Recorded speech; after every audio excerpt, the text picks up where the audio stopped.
Hey guys, and welcome to my unboxing and first looks at the Blue Microphone's Snowball microphone. So it arrives in a box like this, lovely bit of plastic on the front showing off the microphone itself. Says on the front as well, it just says Snowball USB microphone, and again in French. If we move over to the right hand side of the box, it's got the specifications. Basically it's plug and play, you don't need any drivers, it will work automatically with Windows XP and above. It's got superior sound, so it's a dual condenser capsules which offer unrivaled CD quality audio, which is 44.1 kilohertz at 16-bit, if I remember correctly off the top of my head. The dual capsules also allow you to use it in both cardioid and omnidirectional, I believe, modes, and as soon as I get the mic out I'll actually demonstrate what they actually mean. And it also comes with a mic stand and cable and is perfect for vocals, musical instruments, podcasting, VoIP, such as Skype or TeamSpeak or whatever you want to use, voice recognition software, multimedia, and it's basically got loads of things it's ideal for. When we move over to the back, it's just got more sort of features of the device itself. So it just tells you it's a dual capsule CD quality microphone. It's got multiple mic patterns, switchable with a switch on the back. Got a USB cable and a rugged stand, and then finally on the right hand side of the box it just has a picture of the microphone itself, and that is pretty much it. So I went with the white version, if you couldn't tell already. So anyway, we're just going to open the box and see what is inside. So you open it from the back. Oh, and I've already ripped it. Oh well, there we go. So you pull that bit open like so, and first thing we see is the micro USB user guide. There we go, USB microphone user guide there. So I'll just get that in focus.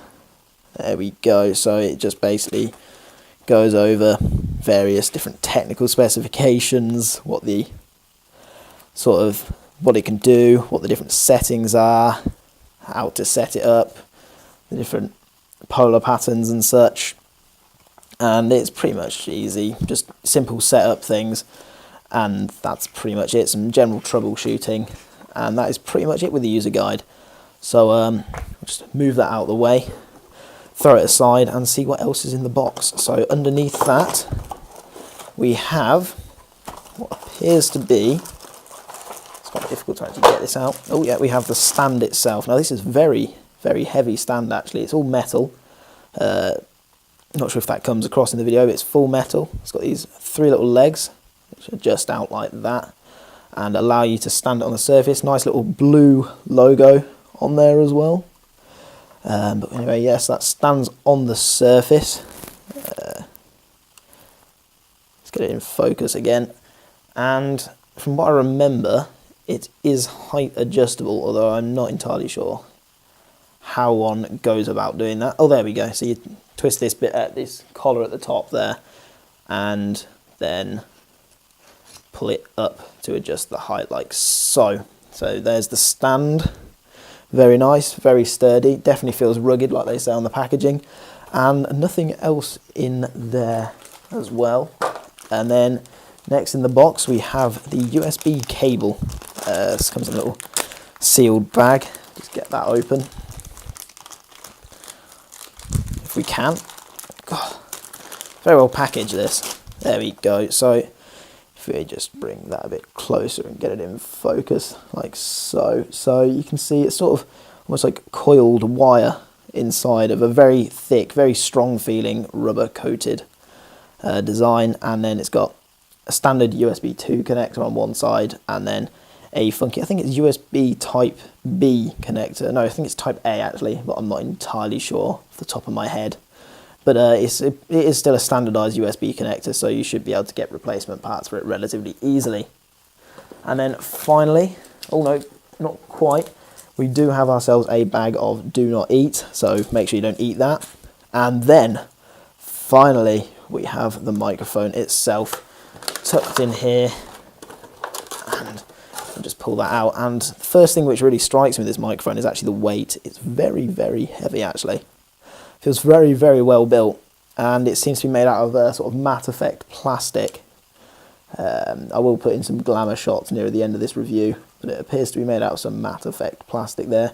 It's got the blue logo on the front, a recording indicator light, and then on the side it says Blue Microphones, the Snowball there, and that's pretty much it for the front and the top.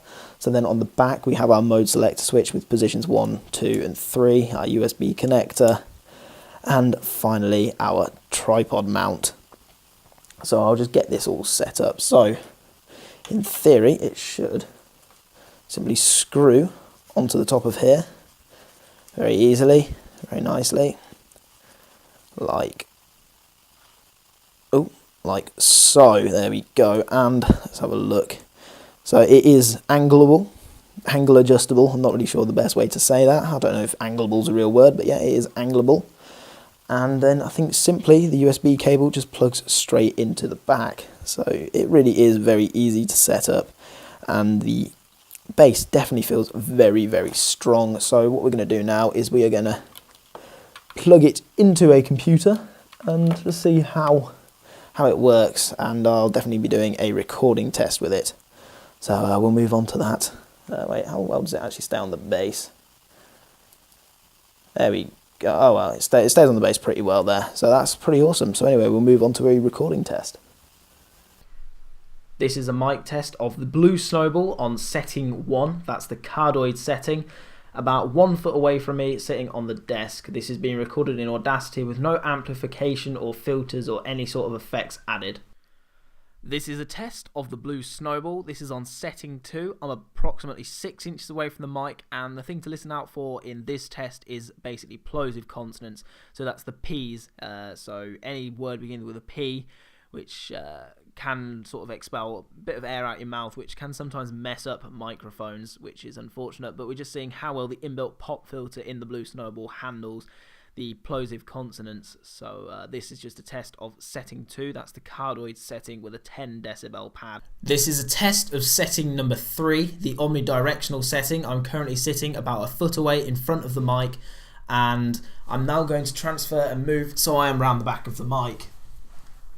So I'm now about a foot away from the mic on the rear side, and this is just a test of setting number 3, that is the omnidirectional setting, to see how well it picks up sound from behind the mic. So in conclusion, I think it's quite clear to say that the Blue Snowball is a very good microphone. I personally prefer it on settings 1 and 2. I feel that setting number 3 is far too echoey, and as an omnidirectional mic, it's not the same clearness from the back as it is from the front, which is unfortunate, but it still would work sufficiently for interview purposes, I suppose. But yeah, that's pretty much it for me. So please subscribe, rate, comment, and all that good stuff. And goodbye. Oh, oh. Oh, oh. Oh, oh.